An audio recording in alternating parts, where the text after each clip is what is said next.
Hey, this is Glenn on air. You're watching FlipItNews.com.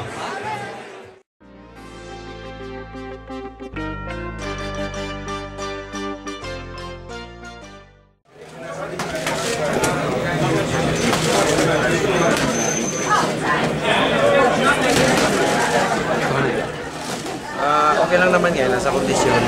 Talagang ready na sa fight.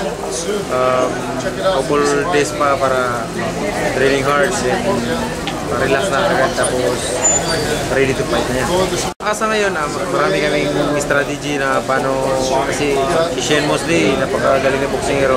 Marami kaming strategy na para style para ipa-ano sa kanya yung laban. Ang masabi ko lang po, sana po sa May 7 po, sana po suportahan po natin ipagdasal si Manny sa laban niya. Kay laban po niya, sana pagdasal po natin sa araw ng laban niya po.